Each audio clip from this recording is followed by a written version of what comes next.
شوف، هاخدكوا في حاجتين. لا، كانوا 3 حاجات، في حته راحت. هتيجي. بص، حلو، عايز افتح شركه دي، هاخدكوا على الورشه اللي انا بعملها. بص، الورشه بتبتدي ازاي؟ اول سلايد. احنا ليه هنتكلم في الموضوع ده؟ عشان وليد نفسه يفتح شركه. تسريب موضوع الورشه ده صح؟ وليد لا امنيه لا لا حياته. لا، هو ده موضوع الورشه. بص، وليد امنيه حياته يفتح شركه. الورشه بتبتدي ازاي؟ هتقول دلوقتي على اول فكرة. 2 سلايدز. اول 2 سلايدز في الورشه، فعلا اول 2 سلايدز، مش هزار. اول سلايد، عارفين الصوره الشهيره جدا اللي بنشوفها على السوشيال ميديا، بتاعت الولد اللي ماشي معاه بنت زي القمر، وفي بنت تانية ماشيه في الاتجاه ويبص التاني، عليها التانية هو ويسيب بيبص اللي معاه. عليها. اه اهو ده وليد، اهو ده اي واحد فينا. هو حرفيا بس هو ماشي مبسوط وشايف الشركه، عمال يتلفت، عايز يفتح شركه، مع انه قاعد مبسوط في اللي هو بيعمله. انما لا، انا عايز افتح الشركه دي. اللي بيحصل ايه بقى؟ السلايد التانية، ان وليد ده بعد كام سنه، البنت دي بتبقى لابسه خمار، في عيل على دراعها، وعيل ماسك طرف الجلابيه، وعيل في ايدها، وهو شايل واحد على الكتف ده، واحد على الكتف ده، وبيزق العربيه اللي فيها هو عيل ده كمان. اللي فيه عيل كمان. هو ده الراجل اللي بيفتح شركه. اه هو بيبقى فاكرها البنوته الحلوه اللي عدت، انما مش واخد باله ان هي بتتحول للمنظر ده، تمام. ودقنه طويل ومنبته وادي وما الشركة. حلقهاش والكلام ده. ما تفتحش الشركه. طيب، هي دي فكره افتح شركه. انت عشان تفتح شركه لازم تبقى فاهم. انا كنت لسه بدي الورشه دي عندنا في المكتب داخلي للفريق بتاع المكتب. فكان شويه معانا شويه ولاد صغيرين كده، لسه يعني خبره صغيره يعني. فبيقول لك ايه، رد الفعل بعد ما خلص، قال لك ايه؟ انا كنت فاكر الشركه دي حاجه سهله، يعني يلا يا عم نفتح شركه، انا فرونت اند وانت باك اند، ونعمل مع بعض برنامج وبقينا شركه. ما كنتش متخيل ان كل ده في الشركه، ما كنتش متخيل ان كل الحاجات دي بتحصل في الشركه. فدلوقتي فهمت ان الموضوع كبير، مش حاجه سهله كده ببساطه. انا بدخل الورشه بقول ايه؟ بقول الاول، قبل ما نفتح الشركه دي، عايزين نتكلم، هو احنا هنشارك مين هشارك مين، بأمارة ايه، ليه، طب هنقسم الشراكه ازاي، طب مين هيدخل بفلوس ومين هيدخل بمجهود، والمجهود ده له ثمن ولا ملوش ثمن. تفاصيل كتير قوي. احنا في الاول بنقول ايه، يلا يا عم، احنا اصحاب، يلا نفتح شركه سوا. الدنيا مش كده. الدنيا مش كده، لانك بعد كام شهر، وبعد كام سنه، الناس بتبتدي تختلف. ده ظروفه بتتغير، ده عايز يمشي، ده شاف ان هو اللي شايل الشغل والتاني ما عملش حاجه. خناقات كتير، والشركات ما بتكملش بسبب ان احنا اصلا ما اخترناش صح شريكنا، ولا قررنا الشكل الصحيح للشراكه. يبقى الشكل الصحيح للشراكه واختيار الشركاء. طبعا. والشكل الصحيح ده اللي هو ايه؟ الشكل الصحيح ده نوع الشركه ايه، كل واحد له نصيب قد ايه، دورنا هيبقى ايه. يقول لك اكتب العقد كانه عقد طلاق مش عقد جواز، وانت بتكتب الشركه واحنا بنبتدي الشركه بنتفق احنا هنتخارج ازاي. طبعا ليه بنتفق كده؟ احنا كلنا بنقول يا عم لا لا، نتخارج ايه وبتاع، احنا اصحاب وهنفضل اصحاب، وما عمر ما يحصل حاجه زي كده حلو قوي الكلام ده. بس لو اتفقنا على ده من الاول، هنعرف ايه لما نيجي نتخانق بعد كام شهر، بعد كام سنه، بعد اي وقت من الاوقات، هنقول لما كنا بنحب بعض كتبنا كده، اتفقنا على ده. اتفقنا على ده. الاكزيت بلان. الاكزيت بلان انا ما بحبش اقولها كده، اقول ان هي دي حاجه لما نتخانق، يا سيدي مش هسكت الاكزيت، هنفض الشراكه، هنقفل الشركه في النص. هيحصل ايه لما نتفق واحنا بنحب بعض؟ احسن ما نيجي وقت الجد نلاقي ان مفيش اتفاق، ده ان انا قلت كذا، لا ده كان قصدي كذا، هو كان قصده كذا، اكتر ساعتها مش موجود. امال اللي كل يومين دول يا كبير سي او فاوندر وهو عنده 24 سنه. انا لسه ما كملتش، انت بقى هتبوظ عليا الكلمتين ولا ايه؟ احنا لسه في ثاني سلايد. لا، احنا دخلنا في السيشن الاولانيه. على فكره هم 20 سيشن، فاحنا مش بنتكلم في موضوع بسيط. يعني كل واحده من دول قصه. القصه الثانيه بقى المدير. هو يعني ايه مدير؟ مين المدير؟ الشريك المدير، الكوفاوندر، رئيس مجلس الاداره، ولا السي او المدير التنفيذي، ولا هو واحد بيعمل الاربع ادوار دول، ولا هو مين؟ ماشي. وهو مدير وايه وشريك. دوره، وهو مدير وشريك، وايه دوره، وازاي الراجل ده يقيم. انت مدير وهياخد وشريك فلوس ولا لا؟ بالظبط. كل التفاصيل دي، انت هتاخد بالظبط. فلوس قصاد ان انت مدير؟ طبعا مرتب هاخد. يعني ولا الكلام ده بيقيم؟ طب مقيم لمده قد ايه؟ في تفاصيل هنا كتير قوي. الراجل ده بقى اصلا سواء هو كان شريك او مش شريك، المدير التنفيذي هذا عنده 10 سنين، عنده 50 سنه، مش مهم. المهم احنا بنقيسه ازاي، هو دوره ايه في الشركه، بيبص ازاي، بيعمل ايه، بيشوف ايه. امبارح ولا اول امبارح مش فاكر كنت مع مين، فقال لي هو انا مش فاهم ايه الفرق بين السي اي او والسي او او، ما هما الاثنين زي بعض. فقلت له لا، ده واضحه زي الشمس. السي او او مسؤول عن التشغيل، لكن السي اي او مسؤول عن كل حاجه. الاكزيكتيف اوفيسر هو كل حاجه، الاوبريشن مسؤول عن التشغيل بس. بالظبط. فاحنا هنا كل حاجه دي اولها هي ايه؟ اول حاجه فاينانس. لا، قبل الفاينانس الايه؟ البلاننج. البلاننج، صح. هو احنا مين بقى؟ صح. احنا جايين هنا نعمل جايين ايه؟ نعمل موضوع إيه بقى؟ الشركه دي جاي قاعدينه ليه؟ ايه القعده دي؟ قاعدينها ليه؟ فدي اول حاجه. بعد ما اتكلمنا عن المدير وعلى البلاننج ويعني ايه بلاننج وازاي اعمل بلاننج، استراتيجيك بلان، وازاي افكر فيها وازاي احول ده الى بزنس بلان، كل ده انا لسه مدير. طب المدير بقى تحتيه ايه؟ ايه الفانكشنز الاساسيه اللي تحتيه؟ اول ما تفكر كده تقول ايه؟ المدير هو اللي بيشغل الشركه. بيشغل الشركه، مش هو انا جايب واحد عشان يشغل لي الشركه؟ ده مدير الكشك اللي حضرتك عايز تفتحه. طب تعالى بقى دي نتكلم. اخر معلوماتك عن الكشك اللي انت عايز تفتحه تعالى عليه. نتكلم يعني ايه تشغيل؟ يعني ايه تشغيل الشركه؟ يعني ايه انتاج؟ طبعا. يعني ايه انتاج ولا تشغيل ولا خدمات مقدمه؟ كل ده تشغيل للشركه. فتعالى نتكلم على القصه دي بكل معناها. التشغيل ده شكله ايه؟ واحنا اتكلمنا عن التشغيل وبيشتغل ازاي، سواء بقى كان انتاج، سواء كان يعني مصنع مثلا بيتحرك الدنيا فيه، سواء كان بنقدم خدمات بشكل معين، سواء كنا سوفت وير هاوس، وات ايفر. هو ده التشغيل اللي هو الاداره اليوميه بتاعتنا بتعمل ايه. بس احنا مش ممكن تكون الدنيا كده، لان الحياه مش بس ان انا بعمل تشغيل. انا عندي انبوتس للتشغيل ده جايه لي منين؟ جايه لي من موردين، جايه لي من اداره مشتريات، واداره المشتريات دي بتتعامل مع موردين عشان يبقى ده الانبوت بتاع البروسيس بتاعتي اللي انا بعملها. ايه علاقتي كشركه بالموردين؟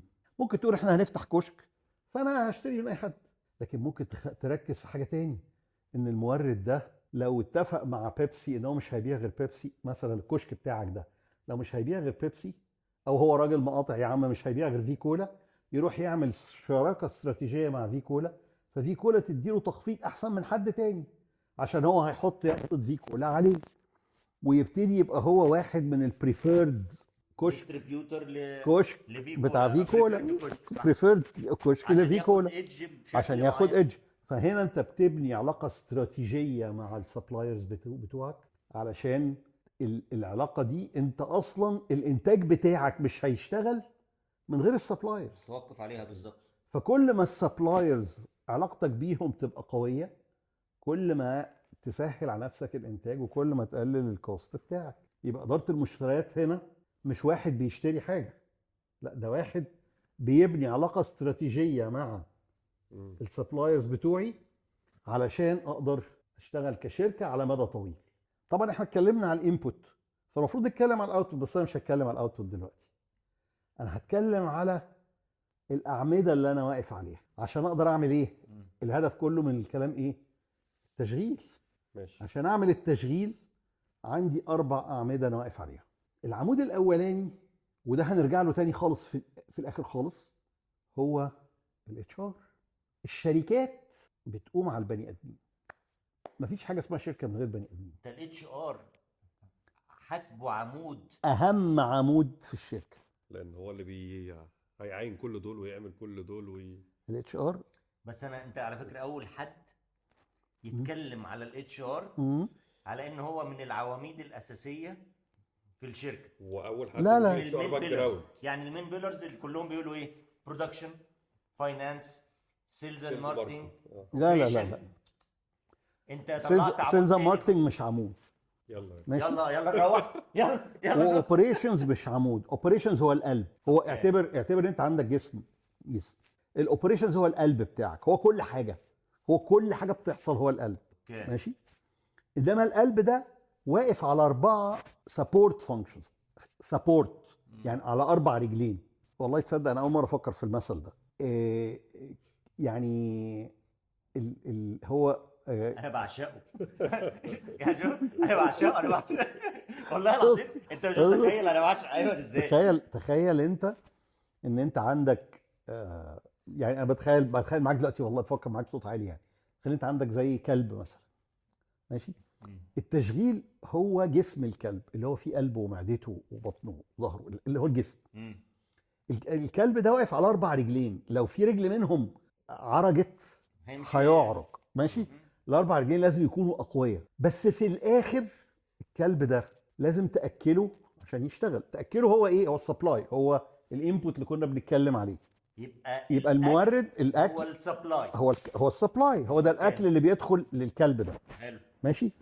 بيدخل فين؟ في التشغيل، الاوبريشن، في الاوبريشن، البطن بتاعته، جسمه، اوكي ماشي. ال4 رجلين. التشغيل ده واقف على 4 رجلين. ايه هم ال4 رجلين؟ اول واحده الاتش ار، ماشي. الثانيه هي الفاينانس، اوكي. الثالثه الليجال ديبارتمنت، طبعا انا عارف ان انت عمرك ما فكرت فيها دي خالص اصلا. الرابعه الاي تي. قلت لك يلا نروح. انت بوظت لي كل المعتقدات. ماشي. دول ال4 رجلين اللي بيقف عليهم الشركه. الايه؟ الكلب، سيبك من الشركه، استنى الكلب. اتش ار، اي تي، فاينانس، ليجل. ليجل دي جديده قوي. ليجل دي اول مره، واتش ار اول مره. بص يعني انا لسه كاتب بوست النهارده ولا امبارح مش فاكر، بيقول لك ايه ده عمنا جاك ويلش يعني معلم الجميع يعني. قال لك at the end of the day it's all about people, only people that matter. اهم حاجه انت اصلا يوم ما تقول انا هفتح كشك، اول حاجه هتفكر فيها عايز تعين مين معاك يا حضره المدير. لازم تعين اتش ار مانجر وفاينانشال مانجر، المحاسب وبتاع الاتش ار. بكلمك بالبلدي خالص. طب انا معلش ممكن ارخم؟ يعني احنا بنتكلم على انهي طيب وفي شركات يعني؟ اي شركه. انا هفتح ستارت اب بكره الصبح. هو اي شركه في الدنيا، اي شركه في الدنيا لازم تفكر بالطريقه اللي انا بقولها لك، ماشي. معلش مش انا بقول ان انا دايما صح، بس انا بقول لازم تفكر في الكلام ده. ممكن ما تمشيش عليه، انت حر، بس هو كده. ماشي. عندك 4 رجلين. اول واحد بتعينه في الشركه لو انت النهارده بتفتح شركه، فاينانس واتش ار. ليه؟ تعالى نتكلم كده ليه، واحده واحده. اول حاجه الفاينانس، عشان يبقى المكان ده له ذمه ماليه غير جيبي، لانه وانس ان هم اختلطوا على بعض بالسلام ما بقاش في شراكه، انتهينا. وكمان انا ما بقتش عارف احسب هو انا بكسب ولا بخسر ولا حتى لو مفيش شراكه بتاعي، لو انا لوحدي هتوه. حتى لو انا لوحدي هبقى قاعدين عايش وانا عارف انا بخسر ولا بكسب، في عندي فرص بديله، ده احسن ولا اوحش ولا. فلازم يبقى عندي دي ذمه ماليه وده ذمه ماليه.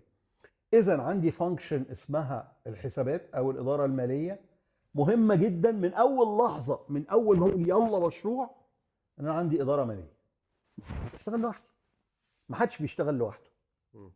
طيب هعمل ايه انا في الناس اللي هعينهم دول؟ انا محتاج اداره اتش ار، فكر اتش ار يبقى موجود عشان يشغل لي الناس دي. بس انت عشان تفتح كشك يا جلال لازم تاخد ترخيص من البلديه. محتاج الليجل، انت محتاج محامي. كل شويه البلديه هتعدي عليك يا حلو تحط لك غرامات. شيلها بقى، اتصرف.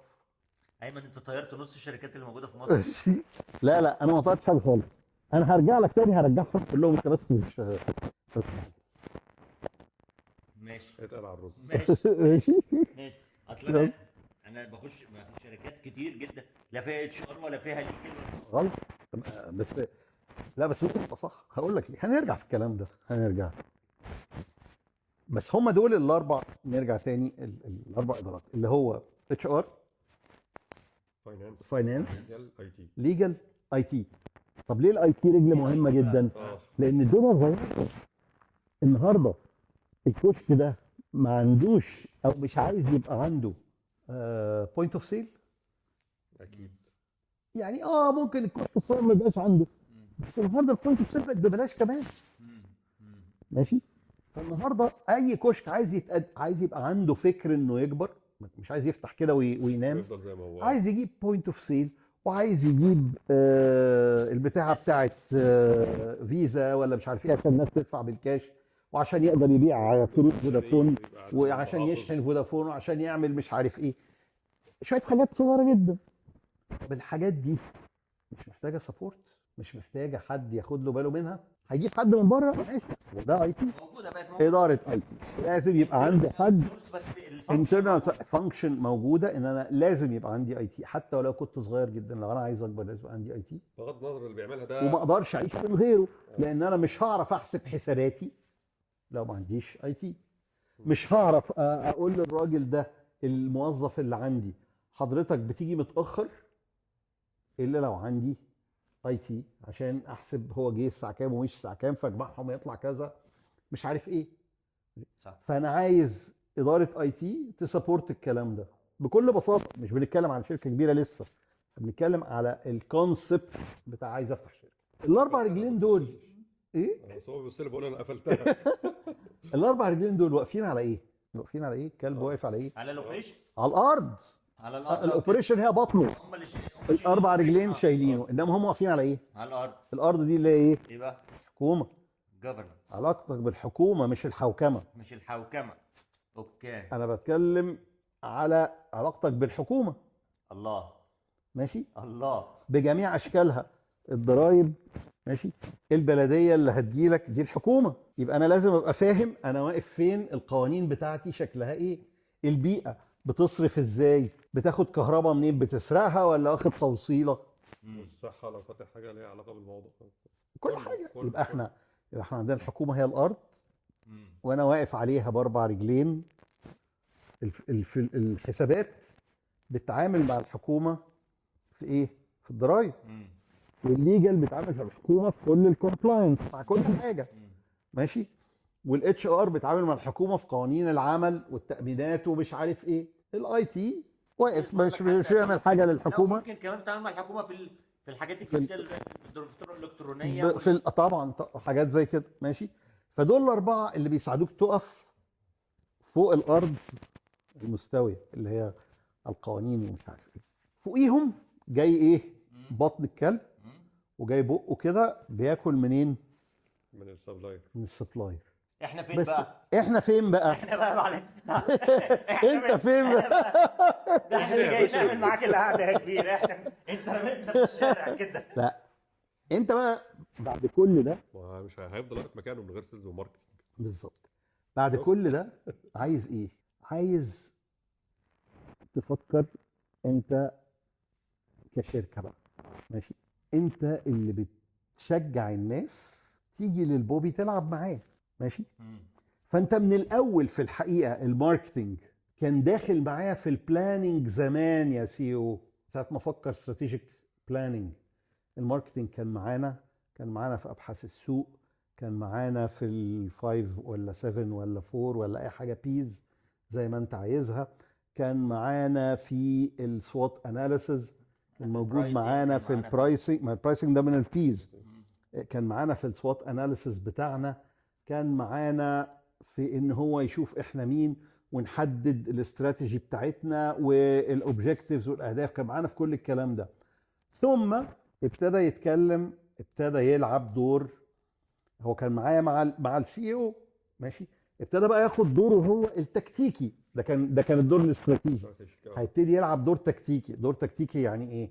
يعني عايز يقول انا هروح للعميل ازاي، هشتغل معاه ازاي، انا ايه المسجز اللي هبعتها للعميل. كل شغل التسويق اللي بيتعمل هنا بيجي عشان يخلي شكل الكلب حلو، اللي هو الجلد بتاعه. السيلز بقى ايه؟ مش موجود على فكره، ما قالوش لا ولا بص انا مش موجود. هو طول عمره. انا عايز اقول لك حاجه. انا اعرف ايمن مثلا من حوالي ايه 20 سنه، لا اكتر شويه، اكتر من 20 سنه. طول عمره بيعمل لي المعامله دي، مش عارف ليه يا ابني. لا السيلز بقى اهم حاجه في الكلب. اوكي. اديله اللي بيلعب. بس بستهزئ. لا استنى بس، انا بكلمك جد. انا قلت لك مثلا الكلب ده جه واحنا قاعدين، بس انا فعلا شايف كده انه انت الكلب لما بيعمل ديله كده انت بتحب تروح تلعب معاه، هو بيجي يلعب معاك. فهنا في الحقيقه بقى بره، سيبك من موضوع الكلب، تعال نتكلم بقى على الشركه تاني.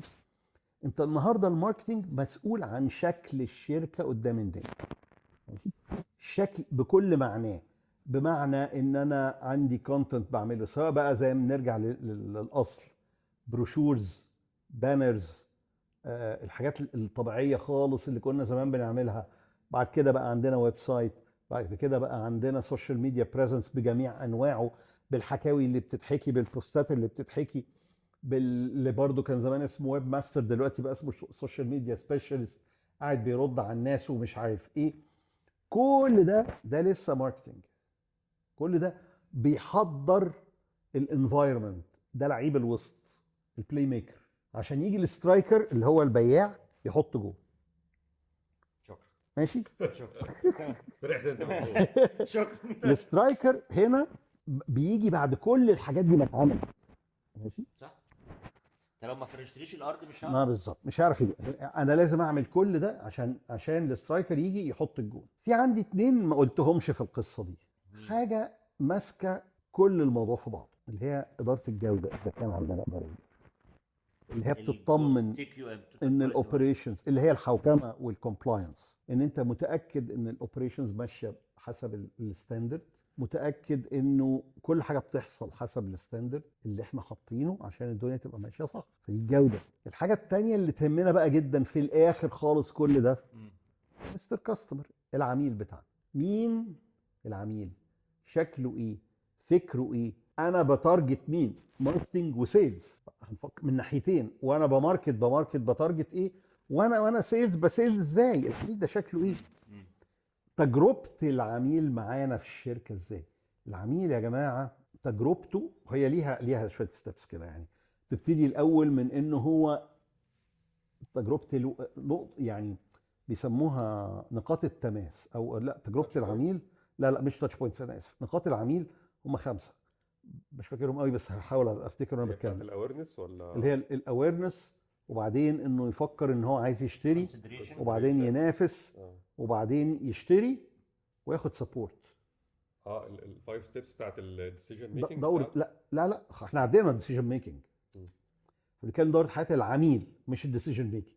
العميل ده هو النهارده الاول انت بتعمل له وعي ان انت موجود، او الخدمه دي موجوده، او اي حاجه. بعد كده بيبتدي يبقى عنده احتياج، بغض لانه عرف ان ده موجود، لان ظروفه اتغيرت، لانه اي حاجه ابتدى يبقى عنده احتياج، وابتدى يقارن بين حضرتك وبين الاخرين. ماشي. وبعدين اشترى، وبعد ما اشترى الفولو اب، عايز سبورت، عايز فولو اب، عايز الناس دي. النهارده انا اشتريت تلفزيون، لو التلفزيون ده بعد 5 سنين باظ وما لقيتلوش سبورت، هقول لكل الناس ده نوع من الذين، مع انه قعد 5 سنين، بس هو انا محتاج انه لما يبوظ الاقي حد يجي يصلحه لي. فدي كاستمر اكسبيرينس. فانا محتاج ادرس العميل بتاعي، ومحتاج اظبط الكاستمر اكسبيرينس بتاعي، علشان جزء من البروسيس بتاعتي اللي كانت في الانتاج هي الصيانه. الصيانه بجميع انواعها بقى، حسب انا شركه ايه. فالراجل ده بعد 5 سنين يلقاني لسه موجود بعمل كده، فيقدر ان هو يروح للناس يتكلم عليا. هو ده المهم بقى في الاخر، ان العميل يبقى مبسوط، يتحول الى لويال كاستمر. ما يهمنيش انه يبقى لويال في الحقيقه، مش كفايه انه يبقى لويال، الاهم ان هو يقول لاصحابه عليا فيجيبهم. وورد اوف ماوس ده اللي انا عايزه بالظبط. انه وبرضه مش لازم تكون وورد اوف ماوس، ممكن تكون مشاهده تجربه لاي سبب باي شكل. ماشي. انت عملت ويب سايت كويس قوي لاي حد، فاي حد بيخش على الويب سايت بيروح باصص تحت هو مين اللي عمله له عشان اكلمه لو عجبك. مثلا. الفكره ان انت ازاي تخلي العميل ده بيحبك، او يعني راضي عنك، وفي نفس الوقت بيسوق لك بشكل تاني. الله عليك. كويس. هتفتح الشركه؟ معروف. انا هحضر ورك شوب اصلا. هتحضر ورك شوب الاول. لازم. طيب نرجع بقى للقصه، انه انا دخلت شركات كتير ما عندهمش الكلام ده. ما ده شيء طبيعي. ما هو انا مش ممكن من اول يوم هعين 12 واحد ولا 10 تنفار مدير كذا ومدير كذا ومدير كذا، ما ينفعش. صح. ما عنديش القدره ده، ما فيش حد عنده الفلوس دي. ده بيبقى دور السي او في الاول. اوكي. لازم يبقى عارف كل الكلام ده. فاهم؟ كل اللي انا قلته ده لازم عارفه، وعارفه ان سام ديتيل، يعني مش عنوان، لا هو عارف. ده بقى اللي بيطلع لي البيزنس اكيومن. يعني ايه بزنس اكيومن؟ اللي هو بيعرف يدير كل الاليمنتس بتاعت الشركه ويخليها تتعامل مع بعضيها. لا، ما هو المدير دوره كده في الحياه، هو خلقته كده يعني. حضرتك انت جاي هنا عشان تعمل كده، انك تخلي كل الناس دي تشتغل مع بعض في الاخر يعني. بس لو الناس دي مش موجوده، مين هيقوم بدورها؟ هو حضرتك سي او. لما بنبتدي شركه فيها 2، واحد منهم بيشيل السيلز والماركتنج والتاني بيشيل الاوبريشنز. صح. وبتاع الاوبريشنز ده في الغالب لابس الفاينانس ولابس الاتش ار ولابس الكومبلاينس، يعني فاهم في كل بيبقى خلاص هو واحد بيفهم فيهم، وواحد بيفهم ماشي. فالسي او الراجل ده هو جاي يبقى عارف القصه دي كلها، ده دوره ان هو يفهم كل ده. فانا ممكن افتح شركه وانا لوحدي من غير الناس دي، بس لازم ابقى فاهم اعرف اعمل كل ده، ان في الفانكشن دي، والفانكشن دي بتعمل 1 2 3 4، وان انا بعملهم جزء من وقتي. وبعد شويه مش هيبقى عندي وقت اعمل كده، فهضطر ان انا اعين واحد عشان يعمل الشغلانه دي. طب وهو الواحد اللي جاي يعمل الشغلانه دي جاي يعمل ايه؟ جاي يعمل 1 2 3 4 اللي هم موجودين في بتوع الفانكشن دي، يعني مش عايز اقول في الكتالوج بتاعها، بس الفانكشن دي بتعمل لنا كذا وكذا وكذا وكذا. وفي حد اهم لما اجي اعين، ولا الديبند بقى على الحاله؟ لا كل واحد وظروفه. كل واحد وظروفه. انت هتبتدي امتى، فين، بظروف ايه؟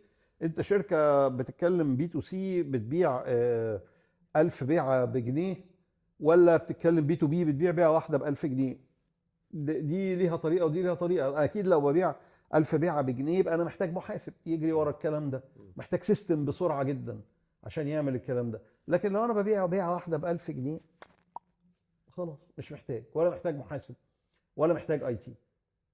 ماشي. لكن كده ولا كده انا عارف انا بشتغل لوحدي انا وواحد واحنا مبسوطين.